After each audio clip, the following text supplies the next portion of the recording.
Welcome back. तो नाज़रीन, break में जाने से पहले हम खुदा के खादमीन से ये सीख रहे थे बाप की हैसियत, चूँकि आज फादर्स डे है। इस ताल्लुक़ से खुदा के खुदाम ने बड़ी तफसील के साथ हमें ये सिखाया कि बाप की हैसियत क्या है, रुतबा क्या है और बहसीत औलाद हमें बाप के साथ कैसे डील करना है।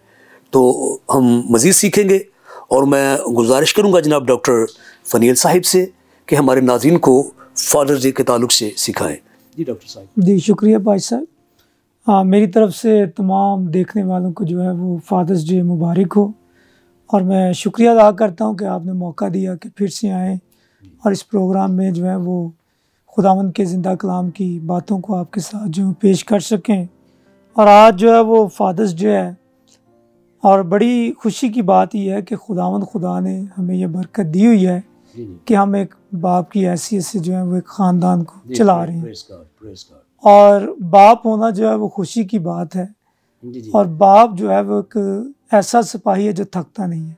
वाह क्या बात है। और हर वक्त जो है वो अपनी औलाद के लिए वो खड़ा रहता है। जी जी। हर मुश्किल में, हर दुख में जी जी। वो एक बहादुर सिपाही है क्या बात। जो बगैर किसी चीज़ को देखे औलाद के लिए खड़ा होता है। और कलाम खुदा में तो बाप के दर्जे को बहुत ज़्यादा अहमियत हासिल है। जी जी जी। अगर हम देखें तो ये सिलसिले कार जो वो शुरू होता है और नस्लों का आगाज़ जो है बाप से होता है। ठीक है। और इस बात को भी देखें कि खुदावंद यीशु मसीह ने जो हमारा मुनज्जी है उसने लफ्ज़ बाप का इस्तेमाल किया। जी बिल्कुल बिल्कुल बिल्कुल। और अनाजील में ये लफ्ज़ बार बार हमें उनके मुंह से निकलता हुआ जो दिखाई देता है। जी जी। उस वक़्त बात ये थी कि लोग जो थे वो यहोवा के नाम से डरते थे। और यहाँ तक कि हैकल के अंदर आप यहोवा का नाम पुकार सकते हैं, जो ही आप बाहर निकलते हैं तो अदोनाई का लफ्ज़ आप इस्तेमाल करेंगे खुदा के लिए। लेकिन यीशु मसीह ने आकर यहोवा के लफ्ज़ की जगह पर बाप का लफ्ज़ इस्तेमाल किया। बल्कि अब जैसे किसी डॉक्टर साहब ने हमें ये भी बताया कि जैसे मैं हूँ सो हूँ, हाँ जी, वो हूँ से भी ग्रेस करते थे कि वो खुदा से रिलेटेड था। बेशक जी प्लीज।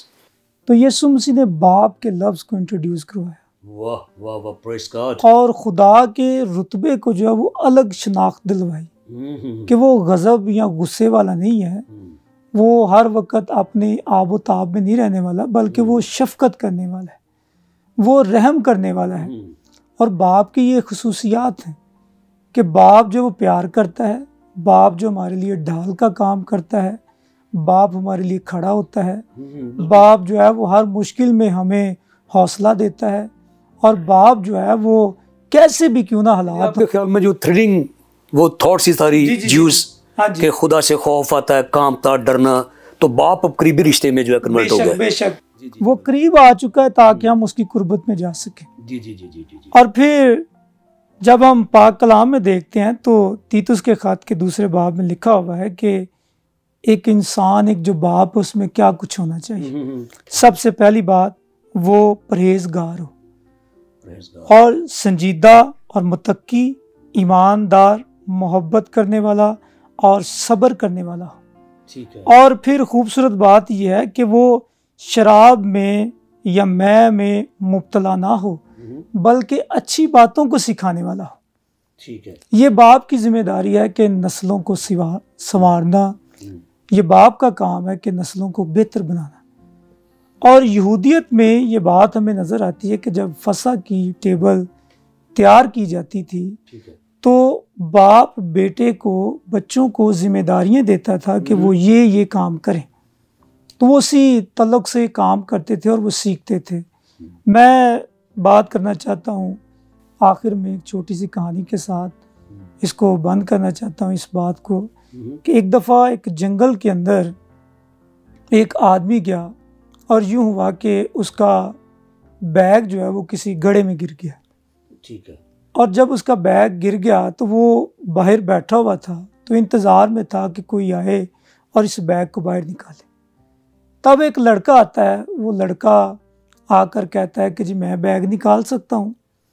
और उसने कहा क्या मुआवजा लोगे? उसने कहा मैं इतने पैसे लूँगा, मैं बैग निकाल लूँगा। ठीक है। लेकिन उसने कहा कि पहले मुझे थोड़ा वक्त दिया जाए, आप बैठें, शाम से पहले मैं जल्दी आ जाऊंगा लौट कर, मैं साथ में एक शख्स को लाना चाहता हूँ। अच्छा। वो जब अपने गांव में गया, वो साथ में अपने बाप को लेकर आया, और उसका बाप जो वो गड़े पर खड़ा हुआ, वो नीचे गया और उसने बैग निकाल कर बाहर जो है वो उस शख्स को दे दिया, और उस शख्स ने कहा मैं पैसे आपको देता हूँ लेकिन ज़्यादा देता हूँ आपके मुआवजे से, मुझे ये बताएं कि यार ये बैग आप वैसे भी निकाल सकते थे, आप इतनी दूर गए हो चल के, बाप को फिर आपने आकर यहाँ पर खड़ा किया और बैग निकाला है।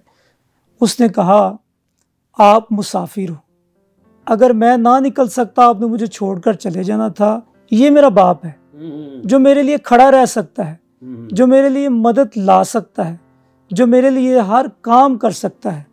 इसलिए बाप की मोहब्बत जो है वो लाजवाल मोहब्बत है, और ये ऐसी मोहब्बत है कि जो हमें ताकत देती है। ये वो मोहब्बत है जो हमें मुआशरे के अंदर, सोसाइटी के अंदर हमेशा कायम रहने की तालीम देती है।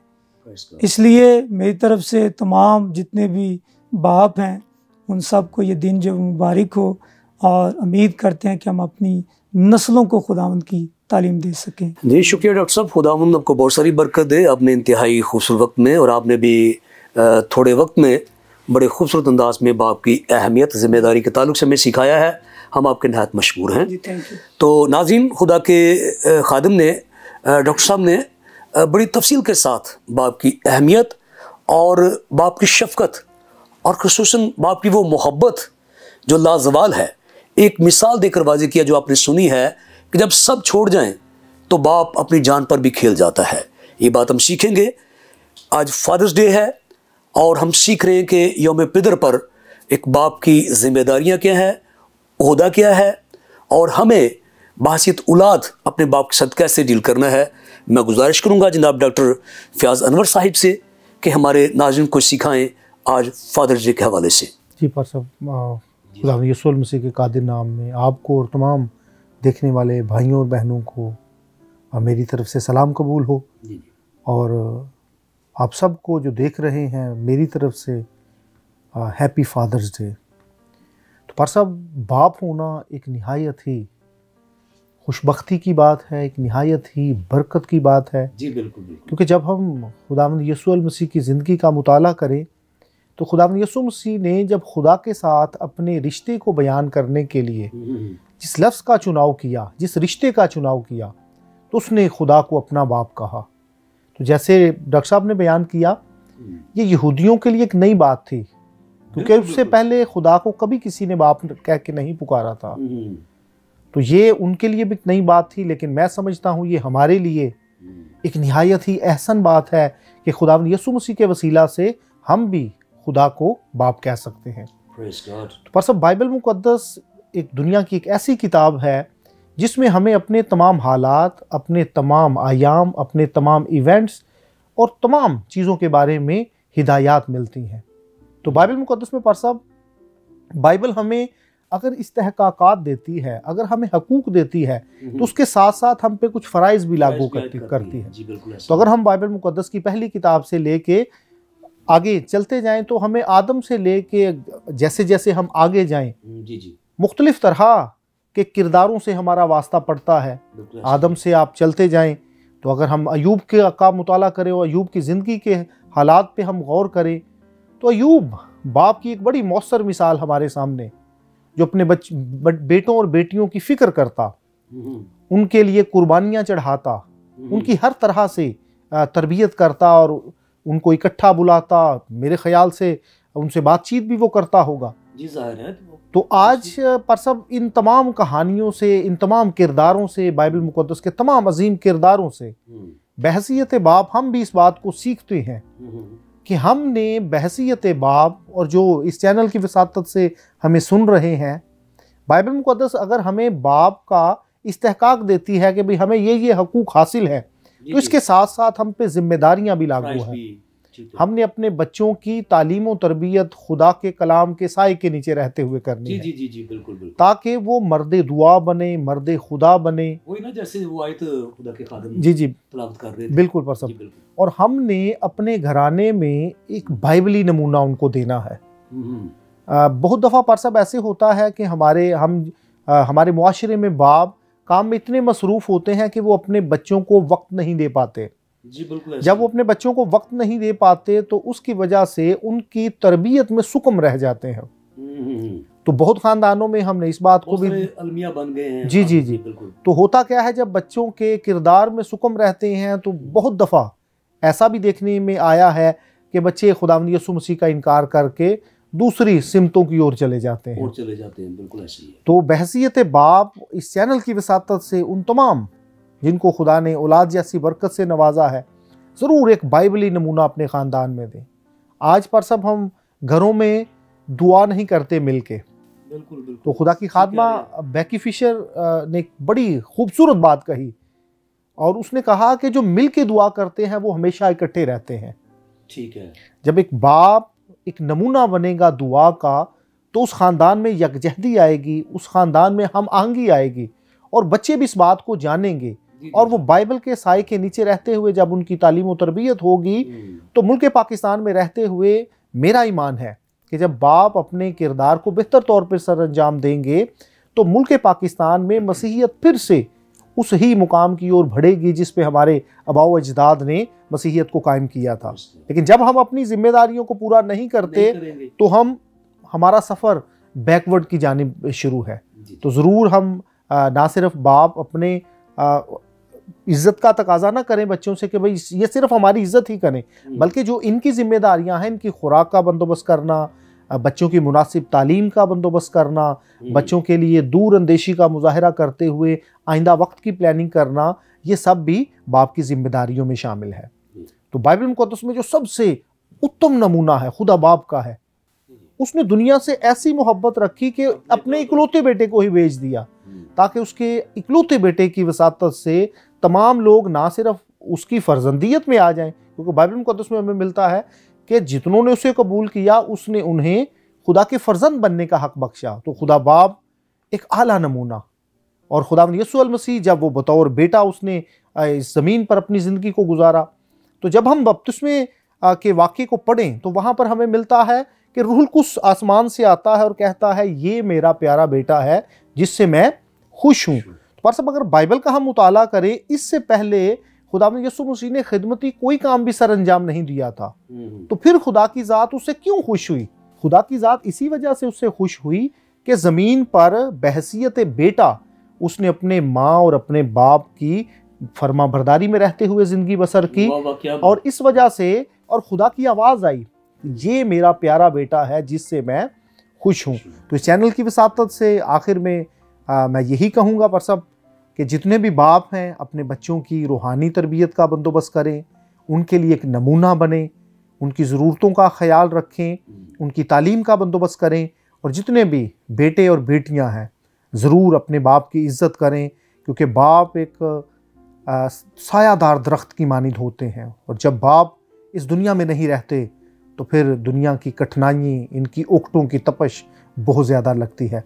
तो जितने बच्चे, नौजवान बेटे और बेटियां इस प्रोग्राम को देख रहे हैं, आपको मैं यही तलकीन और तदरीस करता हूँ, आपको ये मैं नसीहत करता हूँ कि अपने बाप की इज़्ज़त करें और जब तक वो यहाँ पे मौजूद हैं इस दुनिया में उनका कहा माने, उनके फरमान के नीचे रहें और उनके लिए फ़ख्र का सबब बने। खुदावंद आपको बरकत दे। जी शुक्रिया डॉक्टर साहब, खुदावंद आपको बहुत सारी बरकत दे। शुक्रिया। आपने भी इंतहाई थोड़े वक्त में नाज़रीन को बड़े मुफस्सल अंदाज में बाप की अहमियत बताई है और वही जो हम सबकी सांझी एक मिसाल है यीशु मसीह और बाप, वो खूबसूरत कॉन्सेप्ट जो बाइबल से मिलता है अपने हमारे नाज़रीन को बताया है। खुदा आपको बहुत सारी बरकत दे। तो नाज़रीन, आज खुदा के खादमीन ने फादर्स डे पे बड़ी खूबसूरत कैंपेन की है और इस बात को उजागर किया है कि अगर हम बाप हैं तो फिर हमारी क्या जिम्मेदारियां हैं, अगर औलाद हैं तो फिर हमारे क्या फ़राइज़ हैं।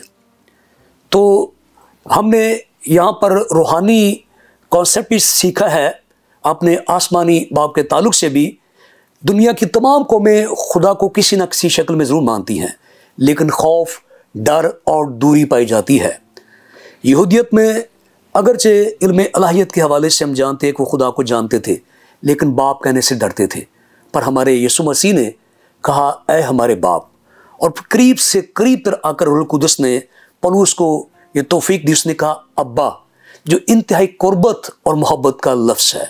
सो दुनिया के अंदर जितने भी आज जिनको खुदा ने बाप बनने का रुतबा दिया है, उन सबको हमारी तरफ से, पूरी टीम की तरफ से, होशाना टीवी की तरफ से फादर्स डे बहुत बहुत मुबारक हो। तो जुड़े रहिए होशाना टीवी से और बाखबर रहिए बाइबल मुक़द्दस के अमीक और गहरे भेदों से, मुकाशिफात से, ताकि आप बरकत पर बरकत पाएँ और आपकी इल्मी अदबी तरक्की हो और खुदावंद के नाम को जलाल मिले। और दरख्वास्त करना चाहता हूँ कि अब होशाना टीवी के जो तमाम प्रोग्राम्स हैं वो यूट्यूब पर भी अवेलेबल हैं, आप देख सकते हैं और बरकत पा सकते हैं। अब इजाज़त दें अपने होस्ट पास्टर पत्र सदीक को, मिलते हैं एक नए प्रोग्राम के साथ। खुदा आप सबके साथ हो, आमीन।